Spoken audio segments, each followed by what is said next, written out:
দর্শক, সাম্প্রতিক আবহাওয়া পরিস্থিতি নিয়ে এবার আমরা খবর জানবো। আমাদের সহকর্মী শাহরিয়ার ইমতিয়াজ আমাদের সাথে যুক্ত হচ্ছেন।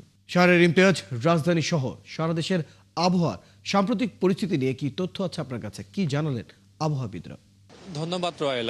গত কয়েকদিনে সারা দেশে যেমন আমরা তীব্র শীত দেখেছি, অনুভব করেছি, সেরকম আমরা দেখেছি কিন্তু রাজধানী জুড়েও কিন্তু আমরা তীব্র শীত দেখতে পেয়েছি। এবং আবহাওয়া অফিস থেকে যেমনটি জানিয়েছে যে রাজধানীতে আজকে যে তাপমাত্রা 14 ডিগ্রি সেলসিয়াস, এবং সেটা দিন বেলা বাড়ার সঙ্গে সঙ্গে সেটা কিছুটা বাড়তে পারে বলে তারা জানিয়েছে।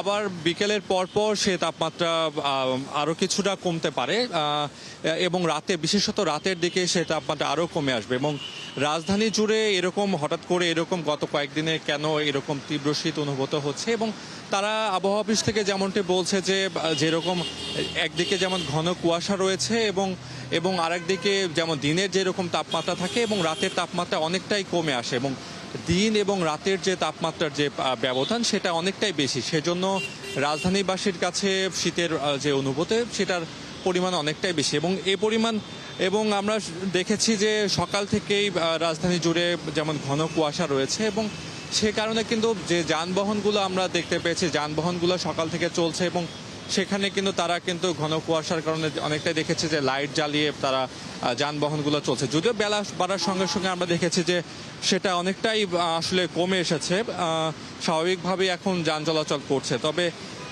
আবার শীতের কারণে রাজধানী জুড়ে বিশেষত আমরা দেখেছি যে নিম্ন আয়ের যে সকল মানুষেরা আছে তারা কিন্তু অনেক বেশি ভোগান্তিতে পড়েছে। বিশেষত আমরা দেখেছি যে এই শীত নিবারণের জন্য তারা অনেকটা আগুন জ্বালিয়ে, বিভিন্ন স্থানে আগুন জ্বালিয়ে তারা শীত নিবারণের চেষ্টা করছে। এছাড়া এ ধরনের রাজধানীর যে এখন যে পরিমাণ শীতের তীব্রতা, এই শীতের তীব্রতা আসলে কমবে কিনা, সেক্ষেত্রে আবহাওয়া অফিস বলছে যে এই শীতের তীব্রতা আগামী কয়েকদিনেও এরকমই থাকবে। সেক্ষেত্রে রাজধানীবাসীর জন্য সে পরিমাণ স্বস্তির খবর নেই। তবে আগামী কয়েকদিনের ভিতর তীব্র শৈত্যপ্রবাহের কোনো সম্ভাবনা দেখছে না আবহাওয়া অফিস। এই ছিল আমার কাছে রাজধানীর আগারগাঁও থেকে আমার কাছে সর্বশেষ। শাহরিয়ার ইমতিয়াজ, আপনি খবর রাখতে থাকুন। দর্শক, আমাদের সাথে আমাদের সহকর্মী শাহরিয়ার ইমতিয়াজ যুক্ত ছিলেন, জানাচ্ছিলেন ঢাকার রাজধানী সহ তার আশেপাশে সাম্প্রতিক আবহাওয়ার পরিস্থিতির সর্বশেষ খবর।